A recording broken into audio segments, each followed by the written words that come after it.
వి gold trusted gold buyers మీరు తాకట్టు పెట్టిన బంగారాన్ని విడిపించి ఈ రోజు ఉన్న మార్కెట్ ధరకు కొనబడను.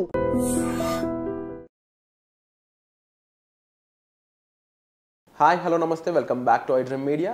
ఈరోజు మనతో ఉన్నారు జీటీఏ ఫౌండర్ అయిన విశ్వేశ్వర రెడ్డి గారు. ముఖ్యంగా లేటెస్ట్ అమెరికన్ అప్డేట్స్ గురించి సార్తో మాట్లాడదాం. Hi sir. నమస్కారం. How are you sir? Very good and you? I'm fine sir. Sir, Trump తీసుకొచ్చిన ఒక కీలక నిర్ణయంలో ఎవరైతే అక్కడ స్టూడెంట్స్ F1 వీసా మీద వెళ్ళి ఉంటారో వాళ్ళు ఆన్ క్యాంపస్ కాకుండా బయటకు వచ్చి జాబ్స్ చేయడం ఇంక నుంచి కుదరదు అని ఒక రూల్ పాస్ చేయడం జరిగింది. బట్ అక్కడున్న ఎక్స్పెన్సెస్ చూసుకున్నా, అక్కడ వాళ్ళకి కావాల్సిన అవసరాలు చూసుకున్నా అయ్యే ఖర్చులు ఇండియన్ రూపీస్లో చాలా ఎక్కువ. మరి ఇప్పుడు వాళ్ళ పరిస్థితి ఏంటి? వాళ్ళకి అక్కడ ఎంబసీ ఏమైనా సహాయం చేసే ఛాన్సెస్ ఉన్నాయంటారా? Okay, very good question. యాక్చువల్గా ట్రంప్ వచ్చేసి ఎప్పుడు కూడా ఇది అనాథరైజ్డ్ వర్క్ చేయొద్దు అనేది ఇప్పుడు కొత్త పాలసీ కాదు. It has been there for many years. F1 program అనేది ఎలా ఉంటుందంటే, ఇక్కడ మనం వెళ్ళే కంటే ముందే ఒక I-20 ఫామ్ ఉంటుంది. I-20 ఫామ్లో క్లియర్గా మనకు చెప్తారు ఫీజు, ఎడ్యుకేషనల్ ఫీజు ఎంత అని, తర్వాత బోర్డింగ్ లాడ్జింగ్ ఫీజెస్ ఎంత అని అందులో ఉంటుంది. అది మనకు తెలుసు. అంటే ఒక $20,000 ఎడ్యుకేషన్ ఫీజు ఉంటే ఇంకొక $10,000 ఎక్స్పెన్సెస్ అవుతాయి. సో $30,000 I-20 తీసుకెళ్ళి మనం బ్యాంకుకి వెళ్తాం. ఆర్ లేకపోతే మన ఓన్ ఫండ్స్ ఉన్నా కూడా, so what ever the outlook money, మనం యూజువల్గా మన అబ్బాయిని పంపించినప్పుడు 30 లక్షలు 40 లక్షలు అంటే ఇంకొక 10 లక్షలు యాడ్ చేసుకుంటాం, ఎందుకంటే చేతి ఖర్చులు పోవడానికి రావడానికి. అవుట్లుక్ చేస్తే మనం బ్యాంకుకి వెళ్తాం. బ్యాంకుకు ప్రొసీజరల్గా ఏం చేస్తారంటే అంత అమౌంట్కి లోన్ ఇస్తారు, అంటే మొత్తం డబ్బుకి. So the programme F1 programme ఏంటంటే అమెరికాకి వెళ్ళి చదువుకొని మళ్ళీ వెనకకి వస్తామన్న ఒక ప్రామిసెస్ మీదనే వాడు F1 వీసా US కాన్సులేట్లో ఇస్తారు. నాట్ దట్ వర్కింగ్ అనేది అసలు ఫర్గెట్ అబౌట్, అసలు పని చేయడము అనాథరైజ్డ్ వర్క్ గురించి పక్కకు పెట్టండి. ఆ ప్రోగ్రాంలో ఎక్కడ కూడా ఆ లైన్లో ఉండదు, మీకు ఆస్ట్రిక్లో పెట్టి కూడా రాయరు, తెలుసు కదా, ఫైన్ లైన్స్ అంటారు. అది కాకుండానే ఉంటుంది. సో దానికి మనం అబైడ్ అవుతామని చెప్పి వెళ్తేనే మన US కాన్సులేట్లో వీసా ఇస్తారు. ఆ ప్రోగ్రామ్ను చాలా ఏళ్ళ నుంచి నడుపుకుంటూ వస్తున్నారు. అంటే మన వాళ్ళు వెళ్తున్నారు, అక్కడ చదువుకుంటున్నారు. చదువుకున్న తర్వాత there is another programme H1B. అంటే మాస్టర్స్ అయిపోయాక ఒక 3 years based on the stem. If it's science, technology, engineering, mathematics అయితే 36 months. If it's not that, రెగ్యులర్గా మేనేజ్మెంట్ కోటా కానీ లీగల్ కోటా కానీ అటువంటిది ఏదంటే ఓన్లీ 12 months ఉంటుంది. సో ఆ లైన్లోనే they will go there and they will స్టడీకే. Then during their study of 2 years or 3 years, they will give 5 years visa. Even if it's a 2 years program also 5 years ఇస్తారు. So D/S అంటే duration of study. 5 yearsలో మన వాళ్ళు కొందరు 2 yearsలో complete చేయొచ్చు, కొందరు 3 yearsలో masters చేయొచ్చు. ఆ ప్రాసెస్లో ఏం చేస్తారంటే మనం స్కిల్ని ఏదైతే ఉంటే, ఇవాళ కొత్తగా నేను ఐ వాజ్ టాకింగ్ టు సమ్మన్, పూల్లో అక్కడ దీనికి ఏంటి యూనివర్సిటీలో పూల్స్ ఉంటాయి. సో పూల్స్లో కూడా మనం అక్కడ పని చేయొచ్చు, అంటే వాళ్ళ స్విమ్మింగ్ పూల్లో గార్డ్గా అది కూడా చేయొచ్చు. లేదంటే టిపికల్గా ఎట్లా చేస్తారంటే మనలంతా మెస్లో చేస్తారు. అక్కడ ఉన్న ఫుడ్ మెస్లో ఉంటాయి కదా, వాటిలో చేస్తారు. తర్వాత ప్రొఫెసర్ దగ్గర అసిస్టెంట్షిప్ చేస్తారు. లేదంటే వాళ్ళకి స్పెషల్ చిల్డ్రన్ ఉంటారు అక్కడ, ఏంటంటే మెంటల్లీ ఛాలెంజ్డ్, ఫిజికల్లీ ఛాలెంజ్డ్ వాళ్ళకి ఏం చేస్తారంటే హెల్ప్ చేస్తారు మనల్ని. సో ఈ రూపకంగా వాళ్ళు ఆథరైజ్డ్ వర్క్, అది కూడా DS అక్కడ ఉన్న ఆఫీసర్ అప్రూవ్ చేస్తాడు. Okay, you do this 20 hours on campus. దీనికి ఇది framework. This is F1 programme. నేను దీన్ని వయలేట్ చేస్తే, ఇది కాకుండా ఇంకేం చేసినా అది వయలేషన్. ఈ వయలేషన్ ఇవాళ కొత్త కాదు, F1 ప్రోగ్రామ్ టచ్ చేయలేదు. టిపికల్గా ఇవాళ ట్రంప్ ఏం చేశారంటే F1 programme, H1 programme, birth rights, B1 B2 కూడా ఉంటుంది కానీ బర్త్ రైట్స్. సో F1లో ఏం చేయలేదు, కాకపోతే ఆడిట్ మొదలుపెట్టారు, just to site audit. H1B program ఏం చేశారు, మోర్ సైట్ ఆడిట్. అంటే ఎక్కడైతే వర్క్ చేస్తున్నారో మీరు, ఏదైతే H1Bలో ప్రోగ్రాంలో I-129లో ఉన్నారో ఆ అడ్రస్లో మీరు పనిచేస్తారో చేతిలో చెక్ ఇస్తున్నారు. ఈ స్టూడెంట్లకు మీరు అన్నారు కదా, ఇప్పుడు వాళ్ళు రాకపోతే అక్కడ చేయలేకపోతే ఇప్పుడు పని, ఇది ఓవర్ వర్క్. ఏంటంటే మన వాళ్ళు ఏం చేస్తున్నారు, ఆ సిస్టమ్ను F1 ప్రోగ్రామ్ను కుల్లబడవడానికి కోసం వెళ్ళి ఒక సెమిస్టర్కి ఫీజు కట్టి ఇక్కడ లోన్ వచ్చి నా పక్కకు పెట్టి అక్కడ సంపాదించిన డబ్బుని ఇక్కడ కడుతున్నారు. అది వయలేషన్ టోటల్. అర్థమైంది కదా, ఇప్పుడు క్లారిటీ ఉంది కదా. సో ఎక్కడైతే వాళ్ళు అసలు ప్రోగ్రామ్ వేరు, ఇక్కడ లోన్ ఇస్తారు, మీరు ఎంత 40 లక్షలు అయితే 40 లక్షలు లోన్ ఇస్తారు. కోర్సు డ్యూరింగ్ ఏ కోర్స్ ఏమి అడగరు డబ్బు, తెలుసు కదా. మాస్టర్స్ అయిపోయాకనే అది స్టార్ట్ అవుతుంది రీపేమెంట్స్. ఇటు చదువుకుంటే కాదు. సో వీళ్ళు ఏదైనా దాన్ని పెట్టుకొని లోన్లలో రకరకాల గేమ్స్ ఆడి చివరికి ఇబ్బంది పెడుతున్నారు. వాళ్ళు ఇబ్బంది పడుతున్నారు, వాళ్ళ పేరెంట్స్ ఇబ్బంది. ఈ వయలేషన్ అవుతే అప్పుడే కాదు, వాళ్ళు ట్రాక్ చేస్తుంటారు, ఫైట్గా ఉంటారు. F1లో ఈ ప్రోగ్రామ్స్కి, అంటే ఏదైతే ఈ పిల్లలకు డబ్బు కట్టాలి అని అంటే ఫీజుకి ప్రిపేర్ అయితేనే అమెరికాకి రండి, ఫీజుకి ప్రిపేర్ కాకపోతే రావద్దు. అమెరికాలో కూడా వాషింగ్టన్ DCలో ఒక ఫీజు ఉంటుంది, అట్లాంటాలో ఒక ఫీజు ఉంటుంది, ఫ్లోరిడాలో ఒక ఫీజు ఉంటుంది, స్టేట్ యూనివర్సిటీస్ ఉంటాయి. తర్వాత స్కాలర్షిప్స్ కూడా ఇస్తారు. మీకు మంచి ఎబిలిటీ స్కిల్ ఉంటే go for the scholarship courses. You don't have to pay పని. మన వాళ్ళు ఏంటంటే ఇది ఒక ఫాల్స్ ప్రెస్టేజ్ వచ్చి మేమంతా అమెరికా వెళ్ళాలి, అమెరికాకి వెళ్ళి మేము ఏదో సాధించాలి, అమెరికాకి వెళ్తే ఎక్కువ డబ్బు వస్తుంది, కట్నాలు వస్తాయి, ఇంకే రకంగా అయితే ఇక్కడ సోషల్ ప్రైడ్ ప్రొఫైల్ క్రియేట్ అవుతుంది అనే ఉద్దేశంతోనే వస్తున్నారు. మిడిల్ క్లాస్ ఫ్యామిలీస్ నుంచి వాళ్ళ ప్రొఫైల్ ఏం లేకున్నా కూడా, డబ్బు లేకున్నా కూడా లోన్లో గవర్నమెంట్ స్కాలర్షిప్ వస్తే గవర్నమెంట్ స్కాలర్షిప్తో రండి, లోన్ రూపకంగా రండి. ఆర్ మీ పేరెంట్స్ అఫోర్డబిలిటీ అంటే if they can afford to send you and America అయితే రండి. కానీ ఇటువంటి వయలేషన్స్కి రావద్దు. వయలేషన్స్కి వస్తే టిపికల్గా దే విల్ ఇంకా ఎట్లుంటాయి పోర్ట్ ఆఫ్ ఎంట్రీలో ఒకసారి వచ్చి మాస్టర్స్కి వెళ్ళి మళ్ళీ ఇంట్లో పేరెంట్స్ని చూడడానికి వెళ్ళి మళ్ళీ లోపలికి వస్తారు కదా, అప్పుడు ట్రాక్ చేస్తారు. ఎప్పుడైతే పోర్ట్ ఆఫ్ ఎంట్రీలో సిబిపి ఆఫీసర్ కూర్చుంటాడు, చాలా ఉంటుంది. యూనివర్సిటీ I-20 ఇస్తుంది, ఇక్కడ కాన్సులేట్ వీసా ఇస్తుంది, అమెరికాలకు రావడానికి సిబిపి ఆఫీసర్ అప్రూవల్ ఇవ్వాలి. సో ఎన్ని స్టెప్స్ ఉన్నాయో చూసారు కదా. అంటే ఒకప్పుడు ఇవన్నీ పట్టించుకోలేదు, ఇవాళ మేము ఎడ్యుకేట్ చేస్తున్నాం యాజ్ అన్ ఆర్గనైజేషన్గా కూడా. మేము సెమినార్స్ సింపోజిజమ్స్ చేసి okay these are the quality line items you need to follow. If you cannot follow then you have to come back. If you follow you are there welcoming. ఇప్పుడు నేను been there for many years. So ఇన్నేళ్లలో మేము నేర్చుకున్నాం కదా అన్ని.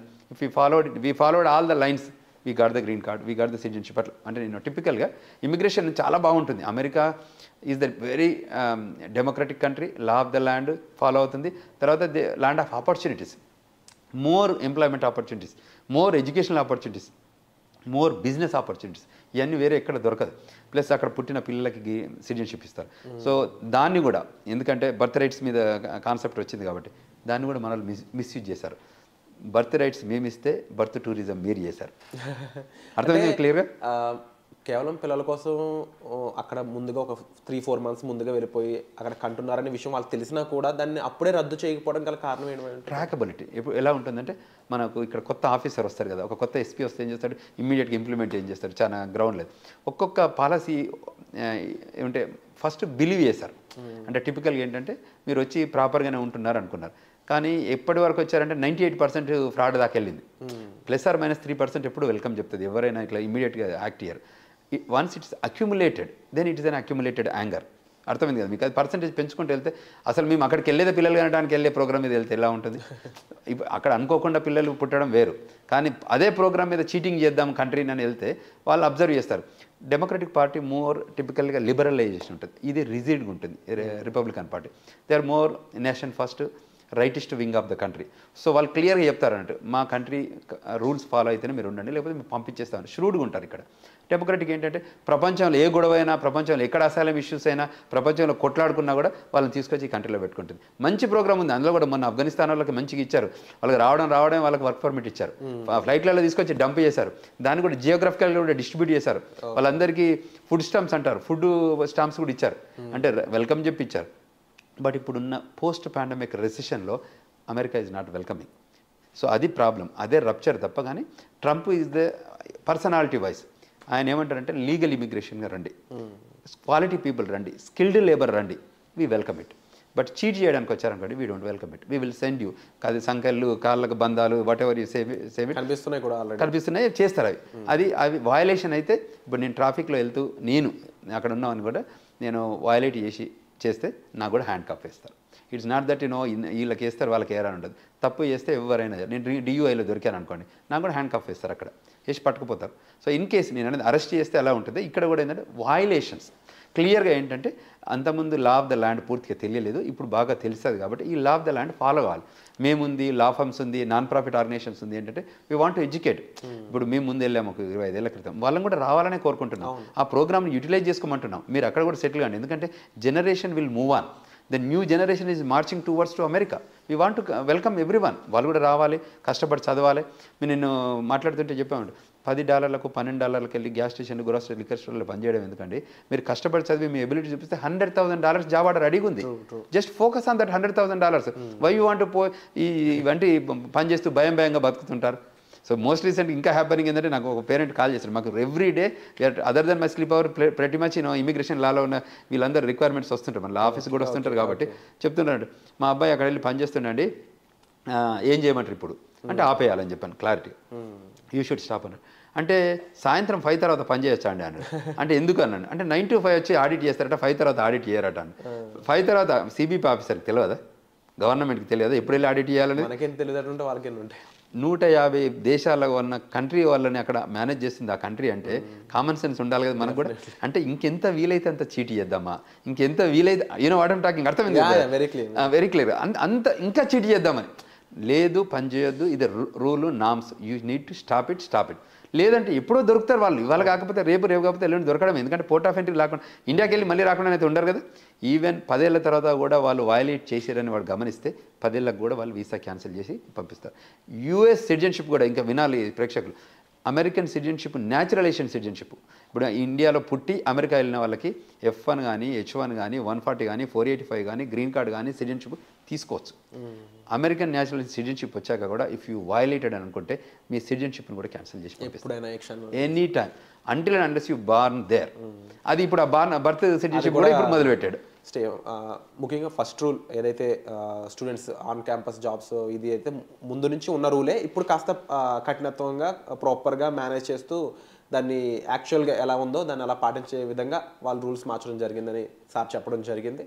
And at the same time ఎవరైనా సరే ఇల్లీగల్గా అక్కడ ఉన్నట్లు అనిపించినా, లేదంటే మీ ఫ్యామిలీ మెంబర్స్ ఫ్రెండ్స్ ఎవరైనా సరే అక్కడ ఉండడం అనేది ఇప్పుడు ఉన్న టైంలో కరెక్ట్ కాదండి. అండ్ దానికి సంబంధించి మీకు మరింత గైడెన్స్ ఇన్ఫర్మేషన్ కావాలనుకున్నట్లయితే మీరు సార్ లాంటి ఏ పర్సన్స్ని మీరు కాంటాక్ట్ చేయొచ్చు.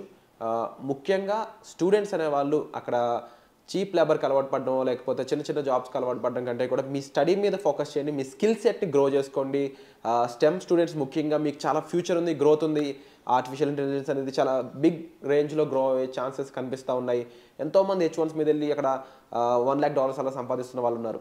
ఆ కేటగిరీలోకి రీచ్ అవ్వడానికి ఎక్కువ మీరు ఫోకస్ చేసినట్లయితే you will see actual growth అనేది. సో వచ్చే ఎపిసోడ్లో మళ్ళీ కలుద్దామండి. మీకు ఎటువంటి గైడెన్స్ కావాల్సిన సార్ మీరు కాంటాక్ట్ చేయొచ్చు. Thank you so much. Thank you.